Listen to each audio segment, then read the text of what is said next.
बिस्मिल्लाहिर्रहमानिर्रहीम। अस्सलाम वालेकुम मेरी प्यारी प्यारी YouTube family and all viewers, क्या हाल है, कैसे हैं साहब? अल्लाह ताला सब को अपने ज़मान में रखे।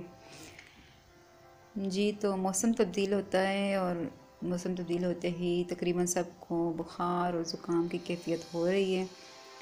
और इस मौसम में जो बुखार होता है तो इंसान बेहाल हो जाता है।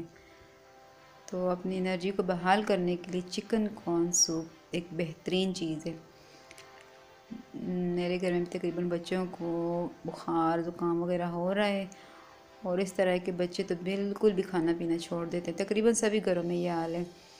तो एक ये वाहिद चीज़ है चिकन कॉर्न सूप, जो अगर वो बीमार है तब भी शौक़ से पी लेते हैं। तो मैंने सोचा कि उन आज चिकन कॉर्न सूप बना लेती हूँ और इसकी रेसिपी आप लोगों के साथ भी शेयर कर लूँ।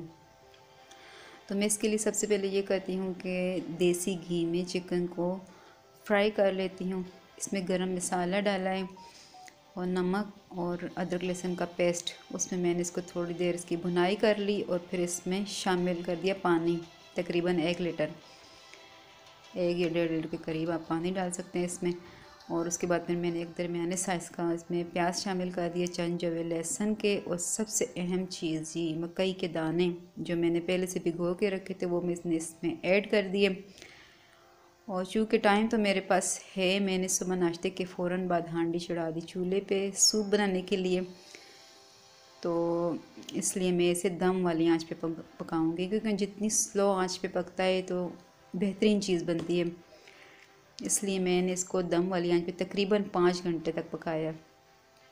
और 5 घंटे पकने के बाद बहुत ही ज़बरदस्त किस्म का सूप तैयार होता है, वो भी मिट्टी की हांडी में। अब मैंने चिकन की बोटियाँ अलग कर ली हैं और इनके रेशे बना लिए। अंडे मैंने बॉईल कर लिए हैं, इनके पीसेस कर लिए। अब बाउल में मैं सूप डाल रही हूँ, क्योंकि हमारे घर में सभी अंडा जो है तो सूप में पसंद नहीं करते, इसलिए मैं फिर जिसको भी पसंद हो उसको साथ साथ फिर डाल के देती हूँ। तो जी ये एक बेहतरीन किस्म का सूप तैयार हो गया। ऊपर काली मिर्च छिड़कें और नोश फरमाएँ। ठंडे ठंडे मौसम में गर्मा गर्म सूप बहुत ही मज़ेदार चीज़ है। बच्चे और बड़े सभी शौक़ से पीते हैं इसको। डाइट वाले लोगों के लिए है, इसकी रेसिपी थोड़ी सी चेंज होगी। वो इसमें देसी घी में फिर फ्राई नहीं करते, वो एक अलग तरीका, इंशाल्लाह कभी वो वाली रेसिपी आप लोगों से शेयर करूँगी। तो आज मैंने इस तरह से बनाया है।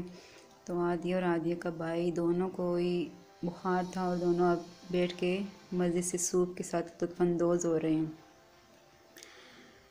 तो आज आपको मेरी रेसिपी कैसी लगी कमेंट में ज़रूर बताइएगा। और मैं कर लेती हूँ और अब अपने वीडियो के सेकंड पार्ट पे बात कर लेती हूँ, जिसमें मैं अपनी मादरी ज़बान का एक लफ्ज़ आप लोगों के साथ शेयर करती हूँ।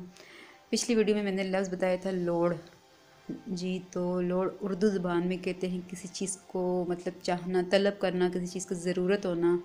जैसे हम अपनी ज़बान में कहते हैं कि माँ इस चीज़ की लोड़ है, उर्दू में कहते हैं मुझे इस चीज़ की ज़रूरत है या मुझे ये चीज़ चाहिए। जी तो ये हो गया पिछला लफ्ज़। और अब आज का नया लफ्ज़ है कोसा। जी तो किस किस को पता है कि कोसा हमारी ज़बान में कोसा लफ्ज़ उर्दू में किस लफ्ज़ को बोलते हैं? तो इस पे इंशाल्लाह करेंगे आने वाली वीडियो में बात। मेरी आज की वीडियो आपको कैसी लगी है प्लीज़ ज़रूर बताइएगा कमेंट में, और लाइक करें, शेयर करें। अगर चैनल पे नए तो इसे सब्सक्राइब भी करते जाएं। तो मिलते हैं इंशाल्लाह फिर किसी नेक्स्ट वीडियो में नए लफ्ज़ और नए आईडी के साथ। तब तक के लिए अल्लाह हाफिज़। अपना बहुत सा ख्याल रखिएगा और मुझे दुआ में ज़रूर याद रखिएगा।